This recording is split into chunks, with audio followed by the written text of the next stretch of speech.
Assalamualaikum warahmatullahi wabarakatuh. Alhamdulillahirrabbilalamin. Wassalatu wassalamu ala asrofil anbiya'i wal mursalin wa ala alihi wa sahbihi ajma'in amma ba'du. Pertama-tama, marilah kita ucapkan puji syukur kehadirat Allah karena berkat rahmatnya kita dapat menyaksikan presentasi online kali ini dari rumah masing-masing dengan akses internet yang insya Allah memadai untuk kita semua.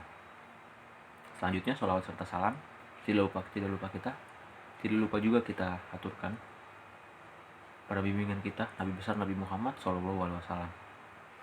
Pada kesempatan kali ini, saya mewakili teman-teman semua untuk membuka presentasi kali ini. Yang mana materi dari presentasi kali ini adalah materi tentang kelistrikan. Kami dari kelompok 2, dan kelompok 2 ini beranggotakan saya sendiri, saya Jati Purnama Ahmad, selanjutnya ada Nadita Yuni Aurelia Harahap, selanjutnya ada Mutiara Eksa Putri Galung, selanjutnya ada Yusi Istiqomah, lalu yang terakhir ada Ilen Fitria Arlinga. Nah, teman-teman semua, kita langsung masuk saja ke materi inti kita tentang kelistrikan. Lalu, kelistrikan itu apa sih? Sebelum kita berlanjut kepada hal-hal yang lebih kompleks dan lebih spesifik, kita harus mengetahui terlebih dahulu apa itu kelistrikan. Kelistrikan adalah sifat benda yang muncul dari adanya muatan listrik. Ada 2 jenis muatan listrik, yaitu muatan listrik negatif dan positif. Suatu benda bermuatan listrik negatif jika kelebihan elektron dan bermuatan listrik positif jika kekurangan elektron. Secara alami, muatan listrik positif selalu mengalir dari titik berpotensial tinggi ke titik berpotensial rendah. Konsep listrik dan resistansi listrik. Kelistrikan adalah sifat benda yang muncul dari adanya muatan listrik. Kelistrikan adalah sifat benda yang muncul dari adanya muatan listrik. Dengan kata lain, sistem kelistrikan adalah sebuah jaringan terinterkoneksi yang berfungsi untuk mendistribusikan listrik dari pembangkit ke pengguna. Jadi, konsepnya adalah itu untuk menginterkoneksikan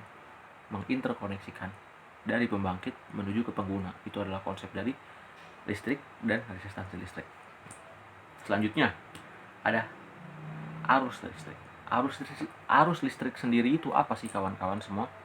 Arus listrik adalah mengalirnya elektron secara kontinu atau secara berlanjut terus-menerus pada konduktor akibat perbedaan jumlah elektron pada beberapa lokasi yang jumlah elektronnya tidak sama.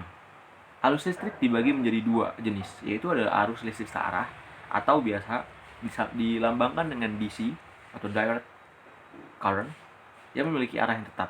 Jadi arus listrik itu searah dan tidak bolak-balik, dia hanya searah. Selanjutnya ada arus listrik bolak-balik atau AC, alternating current. AC atau alternating current adalah arus yang besar dan arahnya selalu berubah-ubah. Jadi dia itu tidak satu jalur, tapi bisa berubah-ubah jalurnya. Tergantung kita menempatkannya di mana dan kita memasangnya di mana.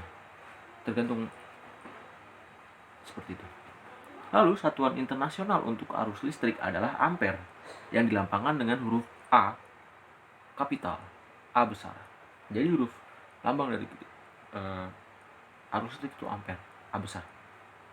Secara formal, satuan ampere didefinisikan sebagai arus konstan yang bila dipertahankan akan menghasilkan gatas sebesar 2 kali 10⁻7 Newton per meter di antara 2 pengantar lurus sejajar dengan luas penampang yang dapat diabaikan berjarak 1 meter satu sama lain dalam ruang hampa udara. Lalu, dalam listrik terbagi menjadi 2 listrik statis dan listrik dinamis. Jadi ada 2, listrik statis dan listrik dinamis ya teman-teman semua. Listrik statis merupakan energi yang dikandung di dalam benda yang bermuatan listrik. Muatan listrik benda tersebut dapat positif, bisa juga bermuatan negatif. Bila diperinci lebih jauh lagi, semua zat tersebut dibentuk dari sejumlah atom. Setiap atom memiliki inti atom yang terdiri dari elektron dan proton yang meliputinya. Proton bermuatan listrik positif dan elektron bermuatan listrik negatif. Listrik dinamis, selanjutnya ada listrik dinamis. Listrik dinamis merupakan listrik yang bergerak. Cara mengukur kuat arus listrik dinamis yaitu dengan cara muatan listrik dibagi waktu dengan satuan muatan listrik merupakan kolom dan satuan waktu ialah detik. Kuat arus pada rangkaian bercabang dengan kuat arus yang masuk dengan kuat arus yang keluar. Jadi seperti itu cara menghitung listrik dinamis. Lalu teman-teman, selanjutnya, sementara itu rangkaian seri kuat arus tetap sama pada tiap ujung-ujung hambatan. Sebaliknya, tegangan berbeda hambatan. Pada rangkaian seri, tegangan bergantung pada hambatan. Namun pada rangkaian bercabang, tegangan tidak berpengaruh pada hambatan. Yang mana semua itu telah dikemukakan dalam hukum Kirchhoff yang berbunyi jumlah kuat arus listrik yang masuk sama dengan jumlah kuat arus listrik yang keluar. Jadi seperti itu teman-teman. Selanjutnya, besaran-besaran listrik. Dalam prakteknya, energi listrik dinyatakan dengan menggunakan besaran-besaran listrik tertentu seperti beberapa yang akan saya sebutkan, yaitu yang pertama ada tegangan listrik. Tegangan listrik adalah perbedaan potensial listrik yang terjadi pada dua titik yang ada dalam satu rangkaian listrik. Tegangan listrik dinyatakan dengan satuan volt, kemudian dihitung atau diukur dengan menggunakan voltmeter. Yang kedua ada hambatan listrik. Hambatan listrik adalah perbandingan tegangan suatu alat elektronik listrik dengan arus listrik yang melaluinya. Hambatan listrik dinyatakan dalam satuan ohm atau kemudian diukur dengan ohmmeter. Lalu yang ketiga ada arus listrik. Arus listrik adalah jumlah muatan listrik yang muncul karena pergerakan elektron-elektron dalam satu rangkaian listrik yang diukur dalam satu satuan waktu tertentu. Besaran arus listrik dinyatakan dengan menggunakan satuan ampere dan kemudian diukur dengan menggunakan ampere meter. Lalu yang keempat ada gaya gerak listrik. Gaya gerak listrik adalah besarnya energi listrik yang bisa diubah menjadi bukan listrik ataupun besaran energi lainnya yang bisa diubah menjadi energi listrik. Besarnya gaya gerak listrik dinyatakan dalam satuan volt dan kemudian diukur dengan menggunakan voltmeter. Lalu yang kelima ada kapasitansi. Kapasitansi adalah takaran jumlah muatan listrik yang bisa dicadangkan sebagai potensial listrik yang bisa dicadangkan sebagai potensial listrik yang jumlahnya sudah ditentukan sebelumnya. Lalu yang keenam ada muatan listrik. Muatan listrik adalah muatan dasar yang dimiliki oleh sebuah benda mengandung listrik yang bisa membuatnya mengalami gaya tertentu terhadap benda listrik yang ada di sekitarnya. Satuan muatan listrik dinyatakan dengan satuan kolom.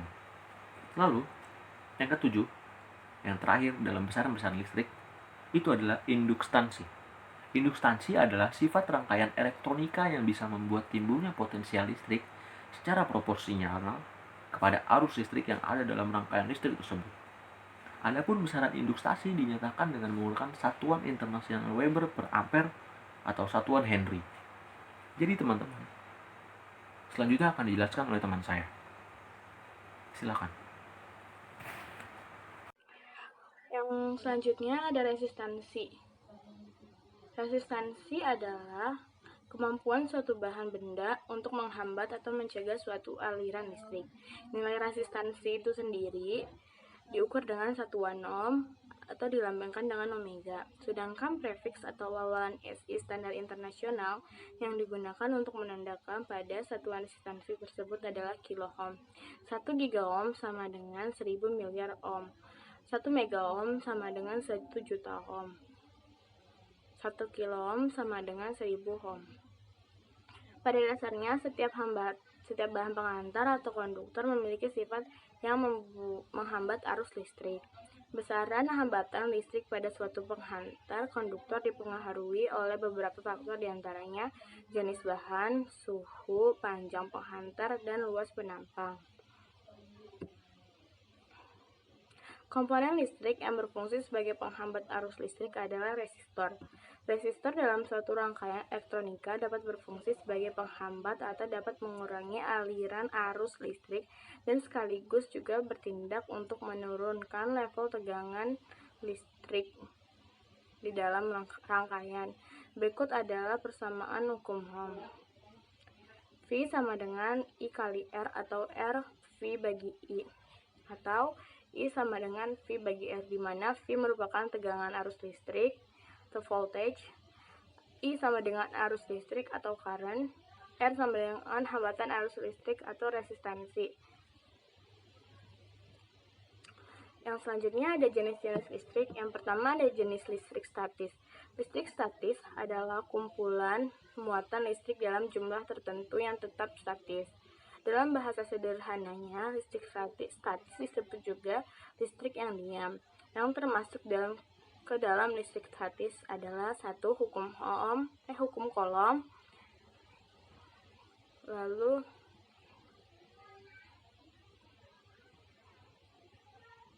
medan listrik,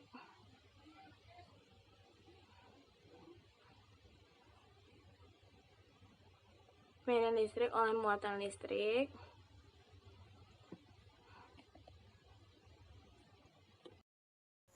Saya Yusi Istiqomah akan menjelaskan medan listrik oleh bola konduktor bermuatan. Muatan listrik pada bola konduktor akan tersebar merata pada permukaan bola. Kuat medan listrik di tempat-tempat tertentu akan memenuhi persamaan. Jenis-jenis listrik. Listrik terbagi menjadi dua, yaitu listrik statis dan listrik dinamis. Potensial listrik pada suatu titik yang berjarak R dari muatan Q dinyatakan oleh persamaan V sama dengan K Q per R.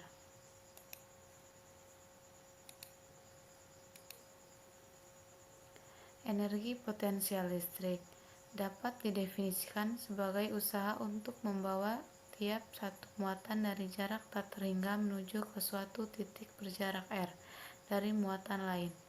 Secara sistematis dapat dirumuskan. Kapasitas kapasitor keping sejajar.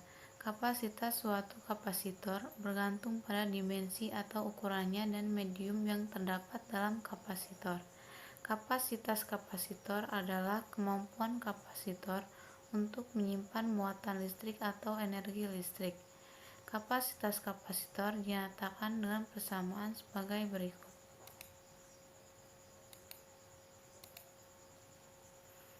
Kapasitor. Dalam rangkaian listrik, kapasitor berfungsi sebagai komponen elektronik yang digunakan untuk menyimpan muatan listrik. Kemampuan kapasitor untuk menyimpan muatan disebut dengan kapasitas kapasitor. Kapasitas pada umumnya terdiri dari dua keping sejajar yang diletakkan berdekatan, tetapi tidak saling bersentuhan. Kapasitas kapasitor keping sejajar tanpa bahan penyekat dapat dirumuskan. Kapasitas kapasitor yang disusun seri. Kapasitas pengganti antar titik A dan titik B dapat dicari dengan persamaan 1/Cs sama dengan 1/C1 ditambah 1/C2 tambah 1/C3. Kapasitas kapasitor yang disusun paralel. Tegangan pada tiap-tiap kapasitor besarnya sama. V1 sama dengan V2 sama dengan V3 sama dengan VTOT. Sekian, selanjutnya akan dilanjutkan oleh teman saya. Jenis-jenis listrik yang selanjutnya yaitu listrik dinamis. Listrik dinamis adalah muatan listrik yang mengalir atau dapat bergerak. Dalam bahasa yang sederhana, listrik dinamis ialah suatu gejala listrik yang disebabkan oleh bergeraknya muatan listrik.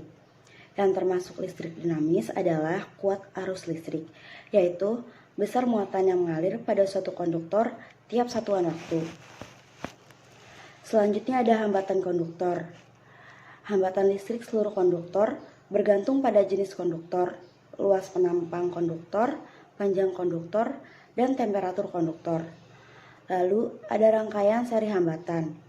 Jika hambatan-hambatan di rangkaian seri A. Hambatan totalnya maksimum, B. Kuat arus listrik yang melalui tiap hambatan adalah sama, dan C. Berfungsi sebagai pembagi arus. Lalu ada rangkaian paralel hambatan. Jika hambatan-hambatan di rangkaian paralel, A. Hambatan totalnya minimum, B. Beda tegangan tiap hambatan sama, dan C. Berfungsi sebagai pembagi arus. Lalu ada rangkaian hambatan jembatan Wheatstone. Jembatan Wheatstone adalah metode mengukur hambatan secara lebih teliti. Lalu ada energi dan daya listrik. Energi yang dihasilkan pada sebuah rangkaian listrik memenuhi persamaan-persamaan berikut. Lalu ada hukum Kirchhoff. Terdapat dua hukum Kirchhoff, yaitu yang pertama, hukum 1 Kirchhoff, menjelaskan bahwa pada rangkaian listrik bercabang, jumlah kuat arus yang masuk pada suatu titik cabang sama dengan jumlah kuat arus yang keluar dari titik cabang.